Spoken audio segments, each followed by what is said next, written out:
19th century saw continued tensions between conservatives and liberals. These tensions were, at least initially, more political than economic in nature. However, as it was obvious that industrialization was very rapidly changing both economic and political conditions, focus shifted, and both parties had to address calls for reform. Let's start with a quick look at what life was like for most factory workers. First, realize that the most common workday was one that stretched 14 hours from 6 a.m. to 7:30 p.m.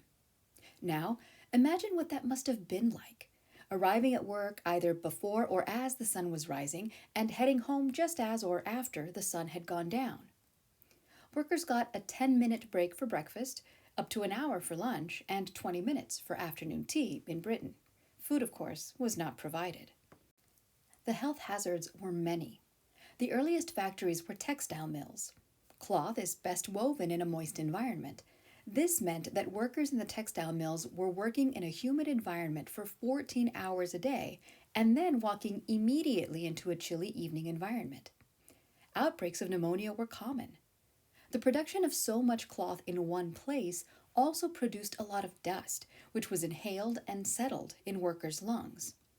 Although not quite as insidious as, say, asbestos, textile factory workers nonetheless often developed a persistent cough and experienced a weakened immune response. Also, factories were loud. Although it's difficult to compare, some scholars believe that the noise level would have been equivalent to that of a rock concert, about 120 decibels, for 14 hours. Workers often complained of tinnitus and hearing loss. In Britain, the government would eventually address the issue of workplace noise levels in 2005. Additionally, these machines couldn't be easily turned off. So, these jobs required that workers stand in front of the machine for hours on end. Sometimes they were even strapped to the machine. This sort of persistent posture damaged and misformed bones of the legs, pelvis, arms, and back, especially for workers that had begun this sort of work when they were children.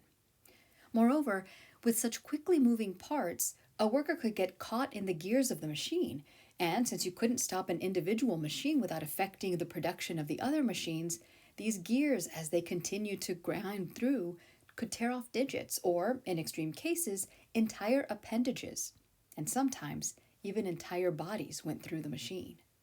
Also, the pay sucked. Men were often paid about 15 shillings, 75 pence a week. This translates to a weekly salary of about $7. Women were paid 7 shillings, or 35 pence a week, so just over $3. Children, who worked the same hours as men and women, earned about 3 shillings, or 15 pence a week, or just under $1.50. Note that men and women often did the same kind of work for the same amount of time, but since men were theoretically leading households, they got paid more. There had been revolts, of course, in reaction to increasing industrialization. At the beginning of the 19th century, the Luddites, initially a group of out-of-work Nottingham glove makers led by the legendary figure Ned Ludd, smashed the machines which had eliminated their jobs. But these rebels weren't very well organized, and industrialization simply marched ahead, much too quickly for any one group to stop. The living conditions for most of the working class worsened over this time as well. Living in industrial cities, that is, cities where the major economic activity was associated with factory work, working class inhabitants endured a lack of sewage, cramped living quarters, and living with the byproducts of industrialization like ash and smoke. In Paris, for instance, there was only enough water to allow each Parisian 2 baths a year, on average. Of course, guess which class of people actually had regular access to that much excess water? In London, private water companies would turn on water in poor sections of town for only a few hours a week. Families were forced to stock up on their water supply using buckets and jugs to store water between availability. Garbage and sewage removal were also a problem. In London, there were an estimated 250,000 cesspools, and without regular cleaning, which happened only twice a year, or a working sewage system, sewage regularly made its way into the rivers. So it was that epidemics ran rampant in cities. In 1830 to 1832, and again in 1847 to 51, cholera swept across Asia and Europe. In Paris, cholera killed an estimated 18,000 people during the first epidemic and 20,000 people in the second. In Russia, the epidemic was truly catastrophic, killing 250,000 victims the first time through and 1 million the second time through. Interestingly, though, the most deadly disease in Europe at this time was tuberculosis. However, since its effects were experienced on an individual basis and not as an epidemic, people took more note of the cholera epidemics. Outwardly, and when compared to a traditional life in the countryside, this was clearly a decline in living standards, although, when measured in wages, the average family salary rose during the 19th century. Of course, this increase in salary occurred because nearly all members of a family could find factory work, so this increase came at the cost of health and childhood. Many families found it difficult to feed all their members, and some families had no choice but to abandon their youngest members at foundling homes, usually places where orphans were housed. These homes in turn became overcrowded and were unable to deal with the influx of children, resulting in poor diet and poor health. One Russian province provided a grim statistic. 90% of all children taken in by these kinds of homes died within a few years. Many countries began instituting national measures of poor relief. In medieval and early modern England, for example, some towns and villages had long distributed additional funds to the destitute, supplementing the wages of the poor with funds generated from property taxes. Such plans, however, tended to encourage lower wages, as employers could expect that their workers' wages would be supplemented. Then, in the 18th century, many of these towns required those seeking such supplemental funds to enter workhouses, where these individuals would be given room and board, but weren't paid for whatever labor they were given. In the 1830s, Britain was expending millions of pounds per year in poor relief, and, in response, Parliament passed the Poor Law Amendment Act of 1834, which established state-sponsored residential workhouses in which poor people without jobs could essentially be incarcerated for being poor or being unable to find employment. In these workhouses, families were separated, with each gender sleeping in separate dormitories. Towns also passed laws against begging to force the unemployed into workhouses. Despite, or perhaps due to, rigorous enforcement, the population of Britain's workhouses swelled to 200,000 by 1843, and charitable institutions, most often religious ones, continued to be a main source of assistance for the impoverished who were able to avoid the workhouse. But the problem wasn't that people didn't want to work. The problem was the kind of work available.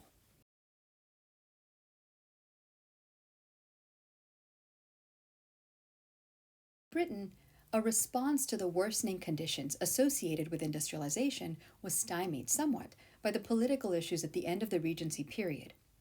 There's a lot to that story, and if you're interested, there's an optional associated lecture to view. But for now, suffice it to say that King George III, who lived with mental illness, died in 1820, and his son, also named George, who'd served as his regent on and off for years, was finally king in his own right.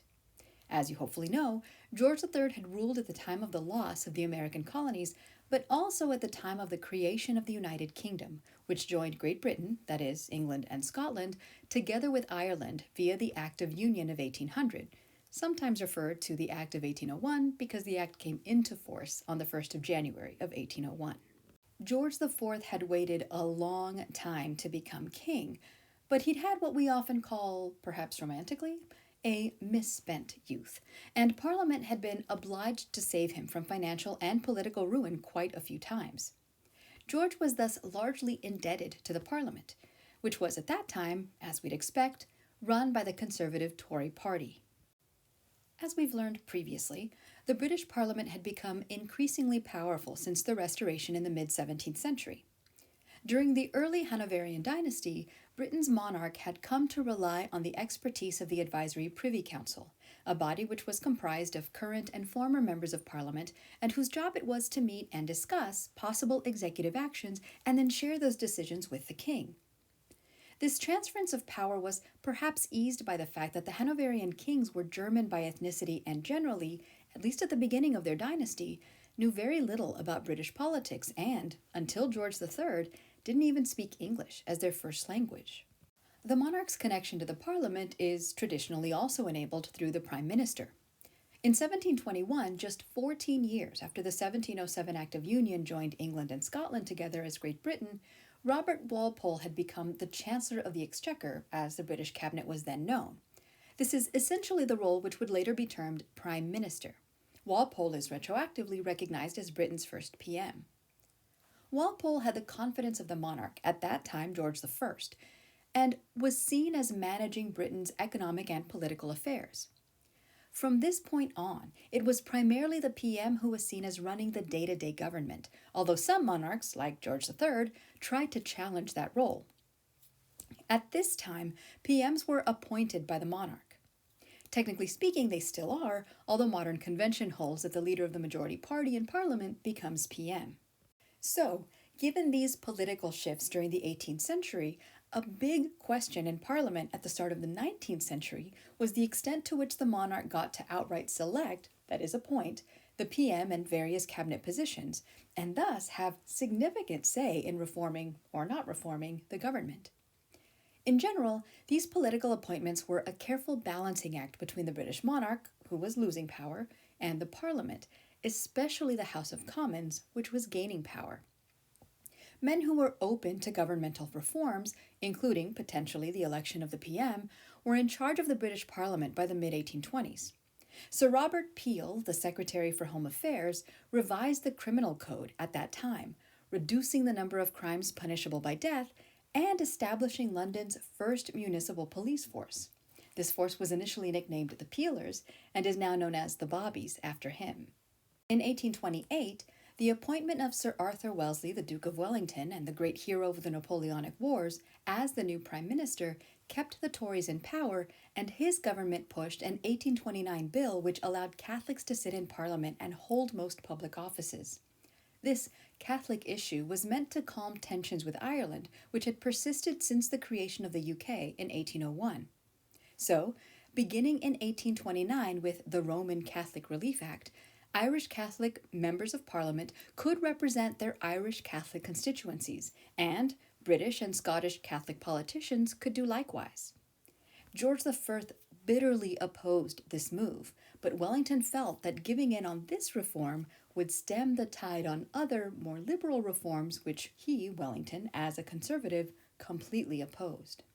George IV's reign was full of the same kind of, let's call them frivolous antics, that his youth had been, and over the course of those 10 years until 1830, parliamentary leaders had grown only more bold in their political power. Conservative Tories had held power, and while they were willing to allow some reforms of the political system, they were largely unwilling to meddle with issues involving industrialization. However, when George died without any heirs, his younger brother William became king. More serious-minded than his older brother, and more politically liberal, his reign saw the Whigs come to greater power in Parliament. In 1830 and again in 1831, the liberal Whigs proposed an extension of suffrage, but were continually shut down by the Tory diehards in the House of Lords, even though the proposed measures by no means instituted universal suffrage. But then, mass demonstrations in favor of these measures took place in many cities, and politicians from both parties heard from their constituencies. Accordingly, the Reform Bill of 1832 was passed. This Reform Bill altered Britain's political structure in significant ways. First, the number of potential male voters increased by 50%, now encompassing 20% of the population, although the electorate still had to pass a wealth requirement. And secondly, it gave representation to new cities in the industrial North for the first time, while decreasing previously disproportionate representation in other, more rural areas. As a result, the House of Commons, which was populated by elected MPs, members of Parliament, and had previously been dominated primarily by the landless and titleless younger sons of the nobility, was now largely open to the increasingly prosperous middle class who lived in these industrial cities now represented in Parliament. This reform, however, did nothing to really address the political voices of the working class. These citizens, completely without a political voice, would have to rely on their MPs. Increasingly, they wanted redress for their working conditions, and they wanted someone to make sure they could afford to feed their families. Responses to these desires were mixed. Certainly, there was attention paid to the issue of child labor, but suggested solutions varied. Some reformers believed that the long days instilled discipline, while others argued that the work was too exhausting and punishing for children and didn't provide any sort of real education. In 1832, Parliament commissioned an inquiry which was chaired by Michael Sadler, who was the MP for Attleborough. The findings of this inquiry come to be known as the Sadler Report. This report outlined truly terrifying working conditions for young people, including the prevalence of industrial accidents that maimed and killed. Industrialists punished Sadler. One factory magnate challenged Sadler for his parliament seat and won. But the report made some damage, and that damage had to be addressed. In 1833, partly in response to the Sadler Report, Parliament passed the Factory Act, a British law which forced employers to start part-time schools and factories employing children. Later legislation mandated a maximum child labor day of 10 hours and mandated that children under 8 could not be employed in a factory. Other countries would follow suit. In 1841, France's first child labor law banned factory work for children under 8 and mandated an 8-hour workday for children ages 8 to 13 and 10 hours a day for children ages 13 to 16, with no labor possible at night, on holidays, or on Sundays. Reformers also focused on the mines. The Mines Act of 1842 made it illegal for women and girls to work in mines, under apparent worries that watching shirtless men work would make these women immoral. While enacted, these reform laws were very difficult to enforce, and there was almost no money to help anybody do so. So conditions continued much as they had. A child could come up to a factory owner and claim to be 10 years old, even though they were younger, and there weren't any records to double check. If you said you were 10, you were 10, and you could skirt regulations in this way. British liberals, the Whigs, were also focused on the economy. These same liberals usually sought to lower or eliminate tariffs, especially through the repeal of the hated corn laws, which had been enacted in 1815 and which prevented the import of cheap foreign grain, mostly wheat, thus protecting British grain producers. Liberals also wanted the government to maintain a hands-off policy regarding employer-employee relationships. These economic goals caused tension between liberals and the working class. On the one hand, if cheaper grain could be imported, then the cost of living would fall and the standard of living would improve. That's great for the working class. But on the other hand, if Parliament did not regulate employer-employee relationships, then who would protect workers from arbitrarily lowered wages and increased work hours? Liberal support for the Reform Bill of 1832 paid off. It did provide liberals with more seats in the House of Commons. However, landholders in that house defeated efforts to lower grain tariffs.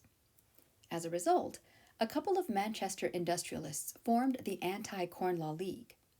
The goal of the league was to appeal to the wealthy middle class, pitting them against the bread-taxing oligarchy, that is, the traditional land-owning elite, the nobles, while also appealing to the working class by promising lower food prices if these tariffs were repealed. The League established local branches, they published newspapers, they even founded a journal, The Economist. Eventually, the League won the support of Britain's PM in 1846, who happened to be Sir Robert Peel again, and the government repealed the Corn Laws. The repeal of the Corn Laws was perhaps the last of King William IV's liberal legacy, but liberals in Britain and on the continent had been busy detailing their own ideologies. Most notably in Britain was the rise of the Chartist movement. Called Chartism because its members endorsed a document called the People's Charter, the movement pushed for democratic government which included universal male suffrage, votes by secret ballot, equal electoral districts, annual elections, and the payment of stipends to members of parliament so that any member of the electorate, regardless of background or wealth, had the means to serve in that parliament. In 1838 and 1839, the Chartists organized massive campaigns. The House of Commons refused to act, even when presented with a petition that carried over 1 million signatures. Rebuffed by the liberals of the Commons, the Chartists allied themselves more closely with the working class, And in Britain, we begin to see the splintering of the simple two-party system. Like others at the time, however, the Chartists distanced themselves from women workers, complaining that working women undermined men's manhood, turning men into, quote, women men.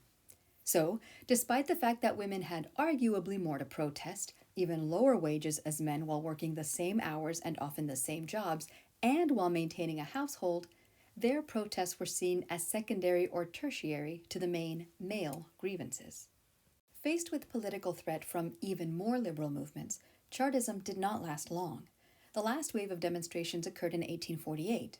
In fact, as you can see on screen, we have photographic documentation from one of the last great demonstrations at Kensington from that year, because photography had been invented by this time.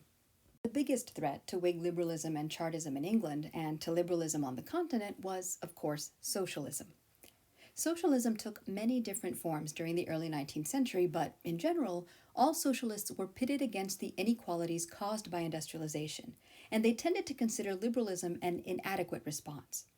They were not against industrialization, but against the increasing gap between rich and poor and the state of tense and mechanized social relations. Women participated actively in the socialist movement, and as they did so, the focus of some socialists shifted as well. Socialism was for them not only about economics, but also about freedom of religious thought, women's suffrage, marriage reform, and popular free education. Just as had been true of Chartism, not all socialists welcomed women into their ranks. It's important to remember that traditional ideas about domesticity most certainly continued to limit women's rights at this time. Around 1840, some socialists began to call themselves communists, emphasizing a desire to replace private property with communal, collective ownership. Etienne Cabet was the first person to use the word communist. In 1840, he published Travels in Icaria, a novel about a communist utopia where a popularly elected dictatorship organized work efficiently and reduced the workday to just 7 hours. Cabet associated his movement, which he saw as having basis in the demand for social equality, as associated with Christianity. In fact, he often claimed that Jesus' kingdom of God was, in fact, meant to be a communist society. Cabet personally attempted to establish long-lasting Icarian communities, that is, his version of utopian socialist communities, in France, outside of New Orleans in Louisiana, in Denton County, Texas, and finally in Nauvoo, Illinois. But each of these attempts ultimately failed. Undoubtedly, the most famous communists of this period are Karl Marx and Frederick Engels. These men shared similar family histories. Both were sons of prosperous German Jewish families that had converted to Christianity. Both were well educated. Marx had studied at the University of Berlin and then edited a liberal newspaper until it was shut down by the Prussian government.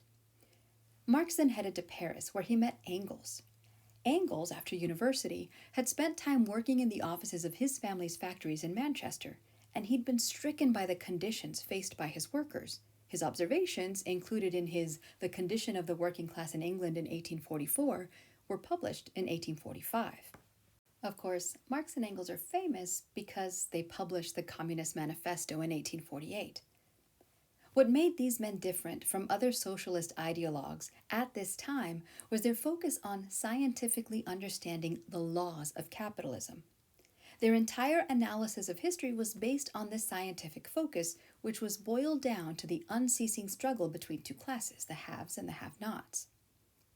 Reactions to the Industrial Revolution encompassed a variety of themes, social and economic certainly, but also political. By the middle of the century, the reforms had proven too few and the needs of the working class too great. Something had to give, and something finally did.